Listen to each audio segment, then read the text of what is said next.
Honorable Speaker, sir, today I am here to speak on the demand for grant under the control of the Ministry of Road Transport and Highways. It is a very important subject. It is not a subject which can be neglected. I fail to understand why there is no much escalation. Already there is an amount of rupees 65,000 crore and you are asking for more. What was the work done in the previous year? How many kilometers of new roads are you going to construct this year? This kind of clarity is not there in your statement. To achieve $5 trillion economy, this road network plays a very important role. I would link to say that the treasury benches are very proud in claiming themselves as the second largest in the world in terms of road coverage by covering 63 lakh kilometers of roads. This is the second largest in the world. There is no doubt about it. The United States of America stands first. Now, I would like to raise one more important point. You cannot construct a road overnight. It was the foundation of the successive Congress governments.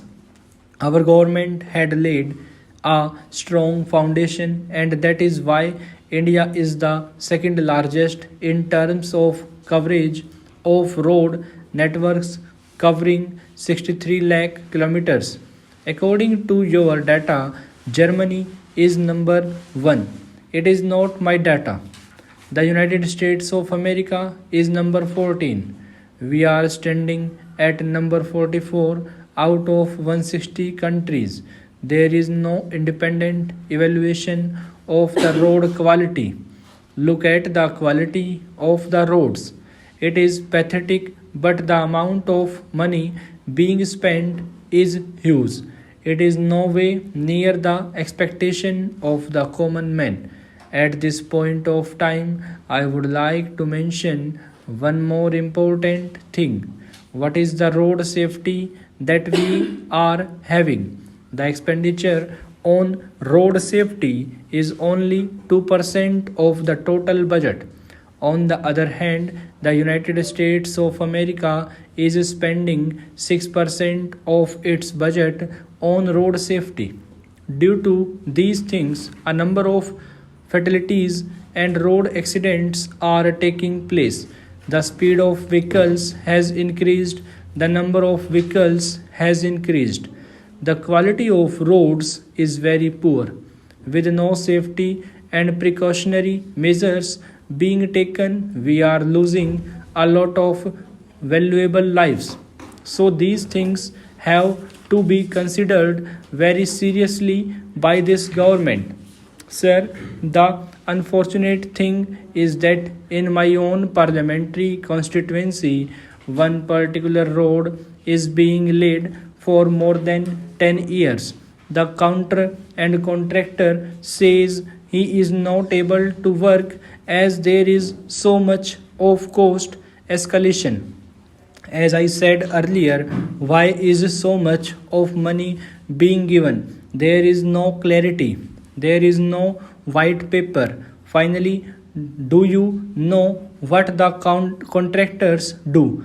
They go into arbitration and they manage to get the award and demand rupees 100 crore or rupees 200 crore from the National Highways Authority of India. Instead of collecting penalty from the contractors, the National Highways Authority of India is paying them. So, in this house, I request the Honorable Minister to come up with a white paper on how many projects are being stalled like that, how many contractors are being paid the arbitration fee, and in how many projects the contractors have been changed. In my constituency, there is one overbridge project. the feasibility report and everything of the project is complete. Till now, we do not know where the project director is. They are not responsible and responding in time. When we approach them, they tell us some stories and the project remains incomplete till date. Due to this, many accidents have taken place. Sir, India lives in villages.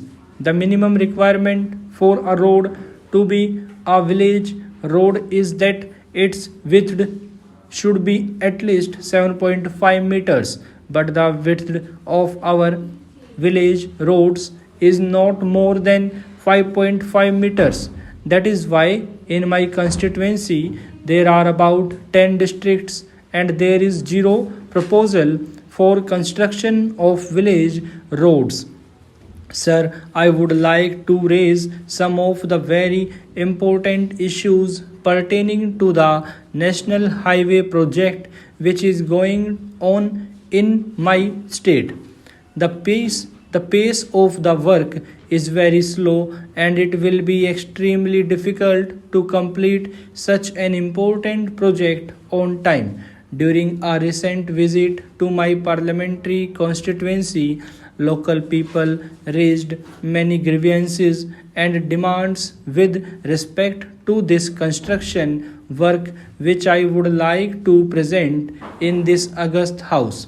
The construction work led to change in the orientation of national highway in many parts of the stretch, and therefore the local roads have been completely disconnected from the national highway, due to which the general people are suffering a lot. Their accessibility has been hampered. The other major issue is the compensation provided for land acquisition to the affected parties. Roads are the lifeline in the hills, but the national highway projects across the state have brought misery to thousands of people who have been uprooted from their places and have lost their livelihood. For compensation, only the circle rate has been taken into consideration and not the market rate. Other factors like commercial availability and viability and productivity have not been taken into account while working out the compensation. Roads remain the main mode of transport in my state as there is no air connectivity or rail line as such. So, people of my state depend on the roads. Hence, this should be given priority. The geography of my state presents constant challenge to the development of transport infrastructure. Nevertheless, the state has made significant progress in road connectivity in the last few decades thanks to the Congress governments. However, frequent traffic jams and blockades due to national highway construction work have impacted the tourism badly. Indiscriminate cutting of hills for road projects has become a bane of tourism industry in my state. The occupancy in hotels, which was about 70%, stopped.